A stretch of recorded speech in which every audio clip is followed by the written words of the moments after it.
So let's get started. All right. So today's presentation is about absentee voting in Luxembourg's elections. So as you probably know, if you're here, Luxembourg has an election coming up on October 8th. Just to do a quick rundown, I'm going to give you an overview of who I am and who LuxCitizenship is. So I'm originally from Omaha, Nebraska. My name is Daniel. I am the founder of LuxCitizenship. We are based in New York City, although I personally live in Lisbon. The business itself is on Madison Avenue in New York.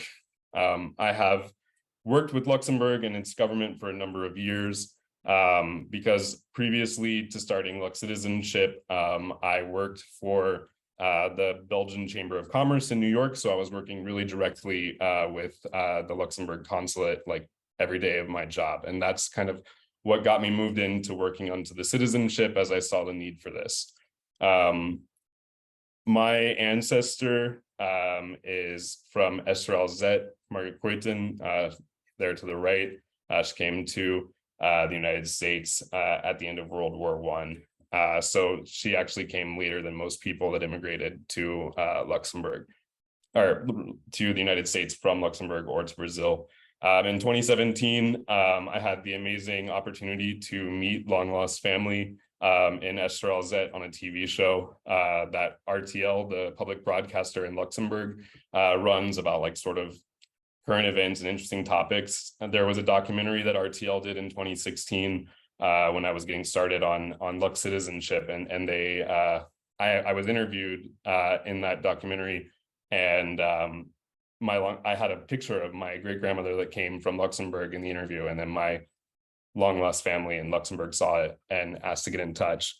And soon after I was on this TV show in Luxembourg, then I created LuxCitizenship, and up until today, we've helped 1,450 people in the United States to get Luxembourg citizenship, and we're helping about another 200 people through the process.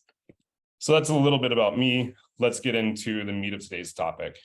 So as I said, Luxembourg has an election coming up on October 8th. Now, as a Luxembourg citizen, if you were living in the Grand Duchy of Luxembourg, it is absolutely mandatory to vote in Luxembourg. And that's something that it's important to know from the get-go. Luxembourg is one of the countries in the world, like Australia or Belgium or Brazil, that it is an obligation to vote. However, if you live outside of Luxembourg, it is not an obligation to vote. So it's a bit of a different situation, but let's get into that. So who is eligible to vote in Luxembourg? There are three types of elections, as we're going to discover today, but today we're really specifically talking about the legislative elections, which are coming up in October, which are like the national elections, or for us as Americans, they would be like federal elections. So specifically in this one of three different types of elections in Luxembourg, the qualifications to vote in this election is you must be a Luxembourg citizen. National elections are not open to foreign residents of Luxembourg. You must be over 18 years old.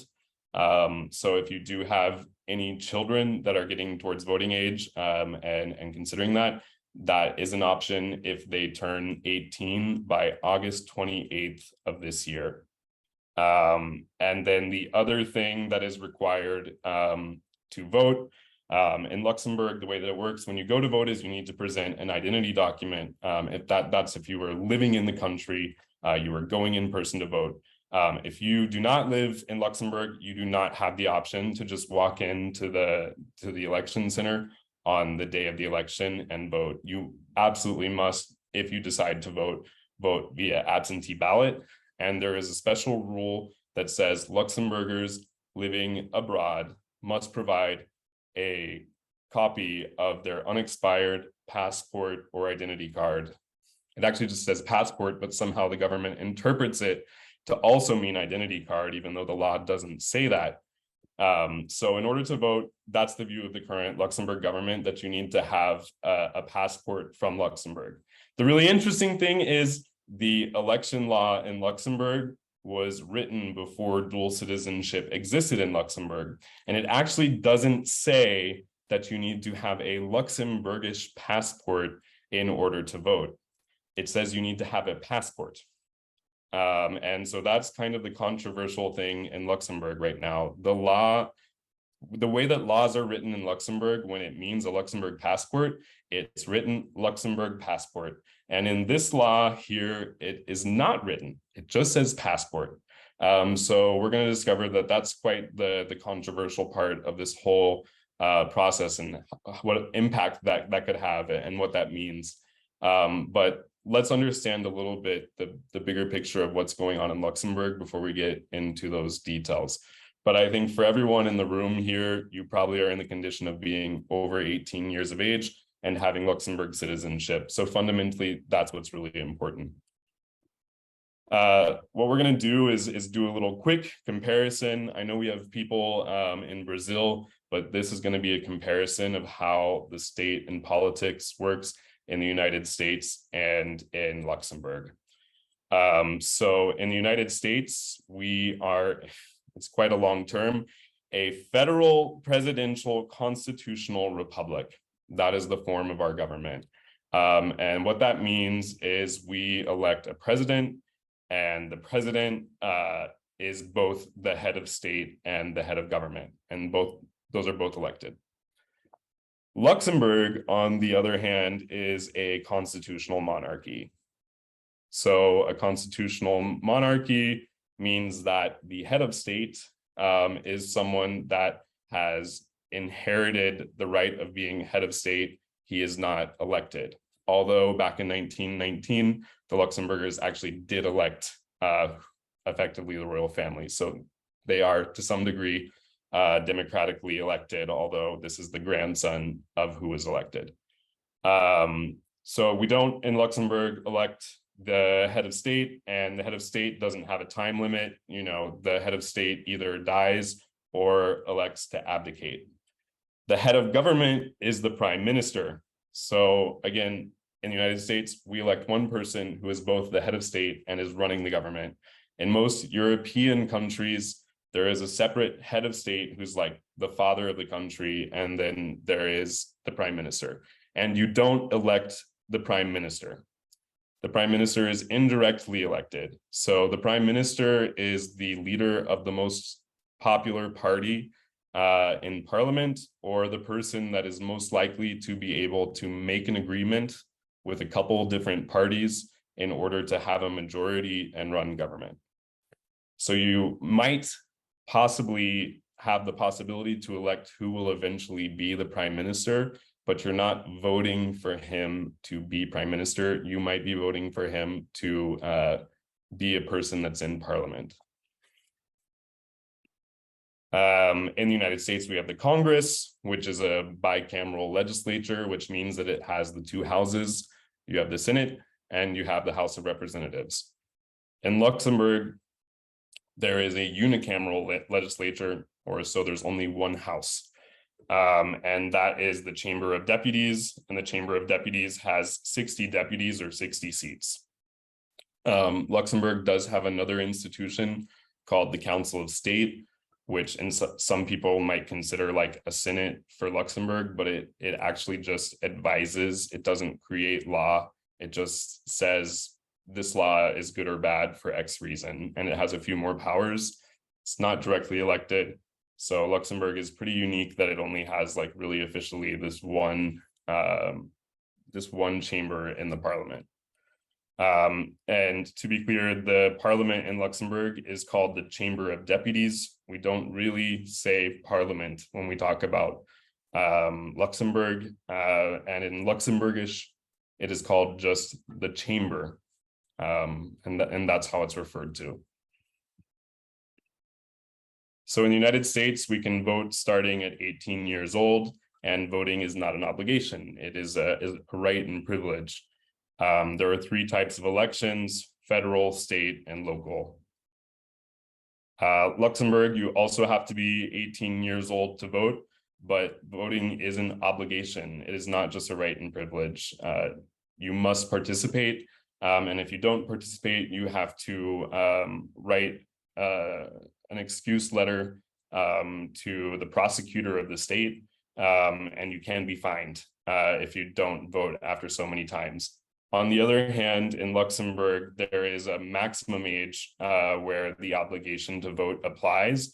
And while in the United States, it's really common for the elderly to vote, in Luxembourg, given that it was an obligation during most of your lifetime, in general, yes, of course, there are people after 75 that vote, but a lot of people do not, because it was considered an obligation before. So it's just different proportions in the age pyramid that is voting the most in Luxembourg. And then there are the three types of elections in Luxembourg: legislative, which is the one we're voting for now; municipal, which would be like local elections in the United States; and European elections, which would be kind of like, we could kind of call them federal elections for Luxembourg, because they're at the European Parliament. But because that's kind of outside Luxembourg, it's also, really federal would be the national elections, because that's who's deciding for the nation. And that is these legislative elections now. So if we say national elections about Luxembourg, we're not talking about the European elections, we're talking about these legislative elections. For us in the United States, federal elections effectively occur in even years. And for the president, of course, that's once every 4 years. And then for different roles within the Congress, it's every 2 years. We vote for the presidential ticket, so a joint listing of the president and vice president. We also will vote for senators and the representatives. In Luxembourg, the legislative or national elections occur once every 5 years. And you are just voting for the members of parliament, and really that's it. Luxembourg doesn't have the practice to vote for judges. In municipal elections, you're voting for a college of aldermen, or like city council. So you don't vote for a mayor. The person that's most likely to get the majority of the city council, run the majority, is appointed by the Grand Duke to be mayor. And there's not really other roles that are really elected in Luxembourg. So this is really the big one, and it's just for the deputies in the Chamber of Deputies. As I explained before, you don't directly elect the prime minister. What happens is when the election is over, the Grand Duke is going to call the president of all the political parties that got enough votes to end up in parliament, and he's going to have a half-hour interview with each of them within a short amount of time. And then the Grand Duke will make a decision, and he will appoint what is called a formateur, or like a forming person in English. And the formateur then has 30 days to put together a government, and then that goes to a vote in parliament. And so because Luxembourg is a multi-party democracy, pretty much since World War II, there has not been just one party that was governing. It's always a coalition of different parties. So for example, in the last year, one party actually was the biggest party elected to parliament, but they couldn't make an agreement with other parties. And so the formateur was Xavier Bettel, who is the current prime minister, and his party was only in second place, but they could make an agreement with other parties to form a government. And so he was ultimately selected to be the formateur. And then the coalition of parties he put together was approved by parliament because they had more than 50% of the votes. And so that allowed him to be prime minister. Okay. Last couple basic details. In the US, when we vote, voting is actually governed by state law, so it works differently in different places, but generally it's some form of paper or electronic. And when we are outside of the country, we have the option to vote. In Brazil, it's still an obligation when you live outside of the country to vote. And we have the right to ask for the absentee ballot. And so effectively in Luxembourg, there's only a paper ballot. There's no kind of machine. You vote on this very large piece of paper. And you can request the absentee ballot as well when you are abroad. It is optional to vote when you are abroad. And we use the term absentee ballot in the United States. In Luxembourg, they use the term vote by correspondence. So that vote by correspondence sounds pretty weird for us in English. So they're now using the term postal voting when they talk about voting from abroad when they're talking in English in Luxembourg. So let's talk about this election and how it works. So Luxembourg is split into 4 voting districts. You can see based on the colors in the map here, what are the districts. So effectively the districts are proportional to the amount of population. So here we have the north, but the north of Luxembourg has no cities. So you see on the next page actually how it breaks down. So the north, although it looks like the biggest part of the country, has the least amount of people living in it. And so they only vote for 9 people. There is the east, which is also has few people, but still more than the north. It's a smaller territory with more people. They get 7 seats. The south, like where the industrial heartland, like Estrelzet, Differdange, that has the most with 23. And then Luxembourg and Luxembourg City and its suburbs makes up the Center district. So you might be wondering, I've never lived in Luxembourg, where do I vote? So Article 169 of the electoral law says, effectively, you vote where you live in Luxembourg, or by default, where you last lived in Luxembourg, or by default in Luxembourg City. So, if you've never lived in Luxembourg, and you don't currently live in Luxembourg, that means you're obligated to vote in Luxembourg City. And effectively, you will be voting through the Berger Center, who's in charge of the city operations. So if you went to Luxembourg to apply for citizenship, you went to the Berger Center, that's where you applied. They're the people that are also going to be in charge of the election for you. So here now I'm going to start to refer to content on LuxCitizenship's website as a good way to explain how everything's going to work going forward. So there is a page on our website. You can see it from our homepage, but effectively it's luxcitizenship.com/elections. And then there's going to be links to everything that we're going to be referring to from now on in the rest of this presentation. So one of the things that you might want to figure out is, obviously you need to answer for yourself the question, does it make sense for me to vote in Luxembourg? You've never lived there, probably you're not living there, you're going to have an impact on their elections. It's not without controversy that you are voting. It is definitely getting a lot of talk up in Luxembourg right now. But if you are going to vote, the first and foremost thing I think is to understand what's going on in Luxembourg and who are the politicians and what do they represent. So on our website, we have here the 7 parties that are currently in parliament. So they got more than the minimum vote necessary to register. You can check out their websites here. And we also have links to newspapers and what have you in Luxembourg, where you can find out what's happening and learn, what's going on. But to actually register to vote, those links are on our website. There is a section that's called register. It's about halfway down the page. Effectively, to register to vote, you have 2 options. You can either send in a postal application to Luxembourg City to register to vote, or you can register online with My Guichet, but you'll find out My Guichet is a bit complicated and it has costs as well. So let's take a look at really what it looks like to register. So again, if you go to our website, there's this page, it says step 2, or this section, step 2, registration.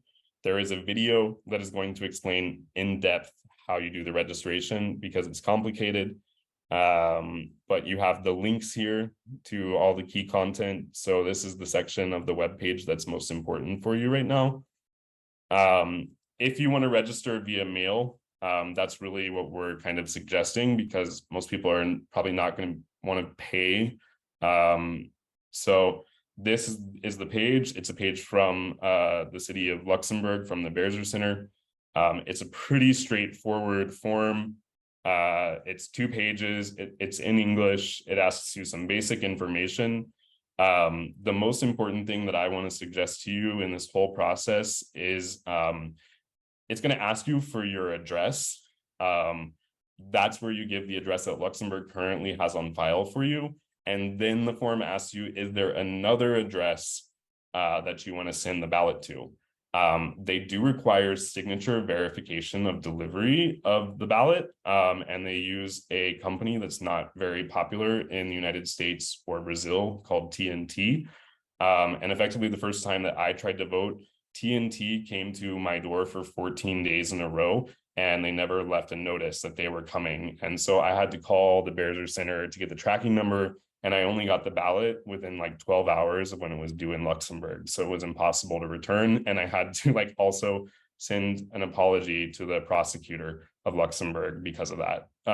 So I would suggest to like put your work address if you're not at home all day, if there's not someone at home all day, or send it to some address where you know that someone is there. It doesn't need to be you that signs for the postal ballot, but it has to be someone.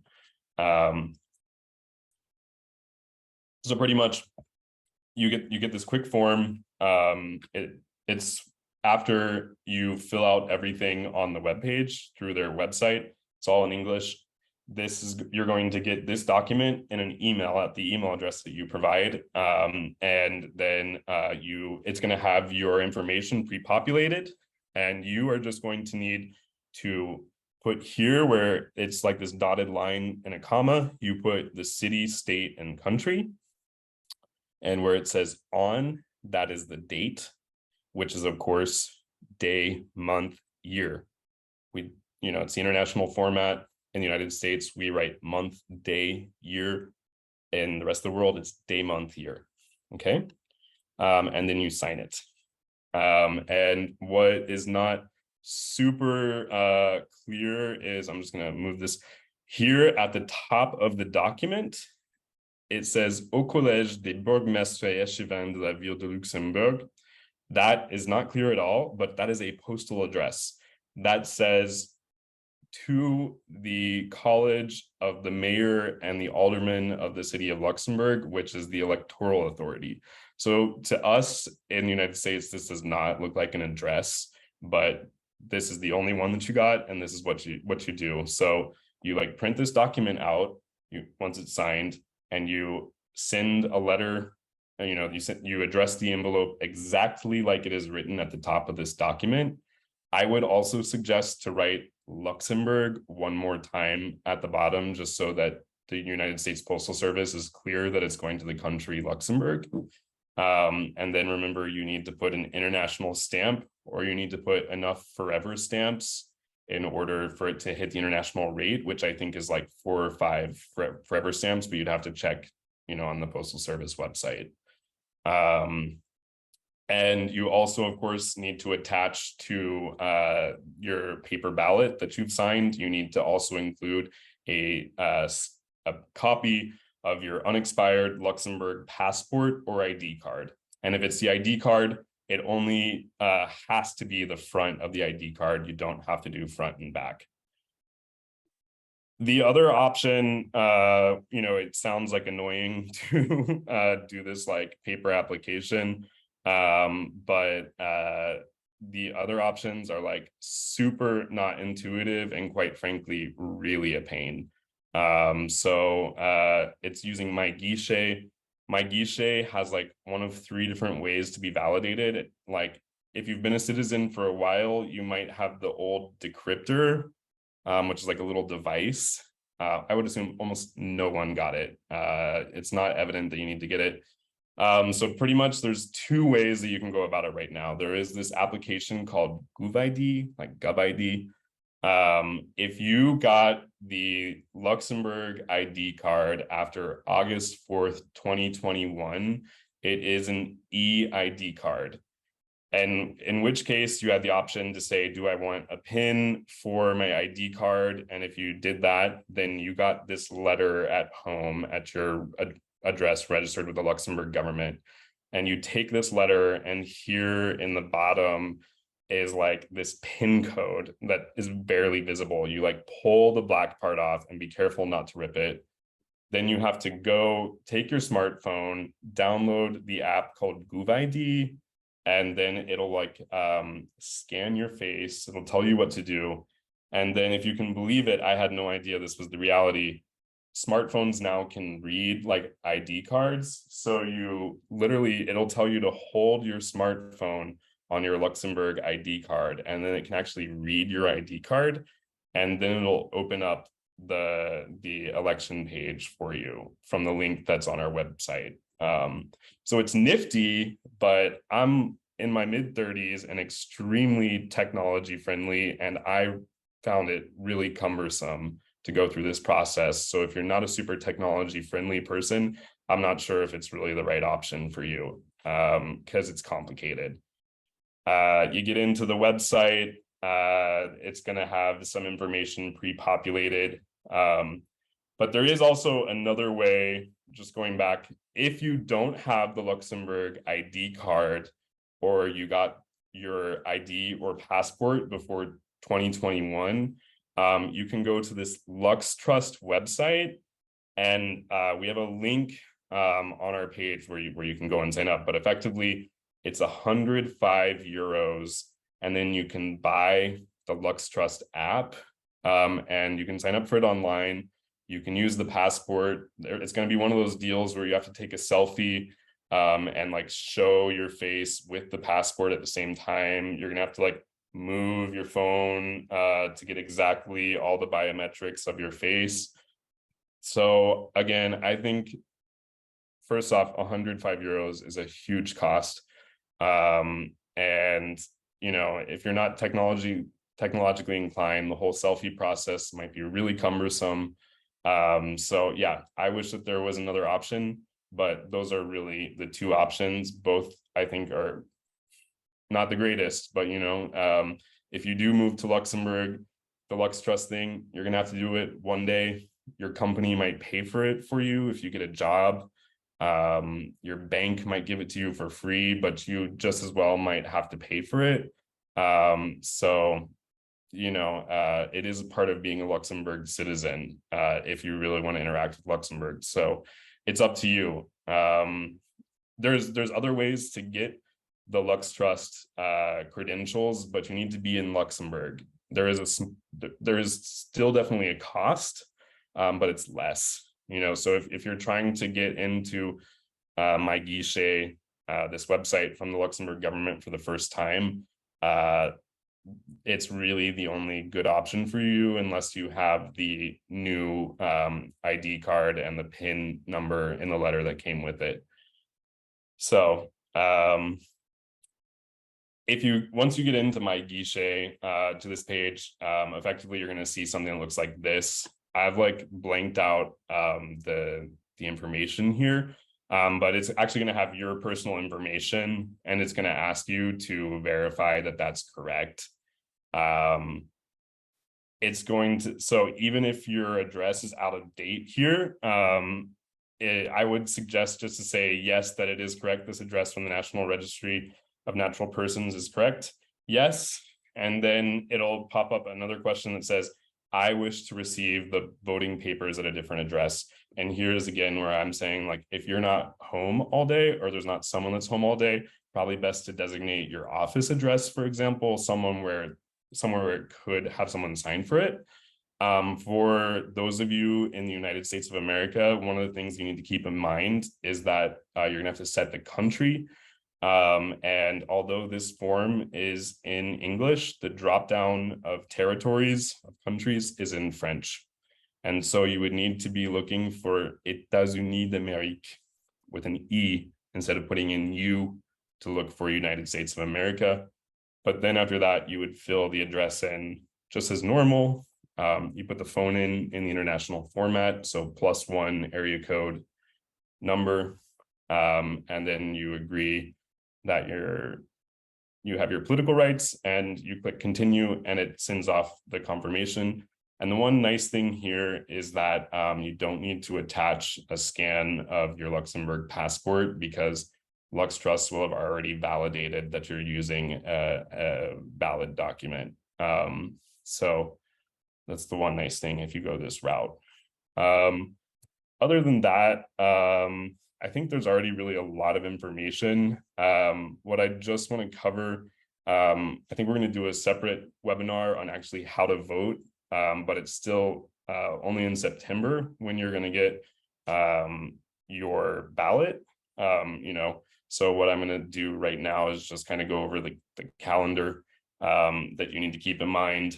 And then I'm going to open it up to questions, and then we're going to do how to actually vote in September when the voting papers come. But effectively, here is what's to keep in mind. Voting's been open since July 16th, and registration to vote closes on August 29th. So keep in mind, if you're doing postal registration, it's probably going to take 10 to 20 days for regular mail to go from the United States to Luxembourg. So they need to have received the ballot by 5 p.m. on the 29th of August. So you need to send the postal ballot application to the Ville de Luxembourg, to the Berger Center, really probably by the 9th of August at the latest, unless you want to express mail like FedEx your application to Luxembourg. The Berger Center has a legal deadline of September 3rd to send your ballot out, which means that probably most likely you're not going to get it until around September 13th. So we'll probably do the webinar on how to actually vote in really early September.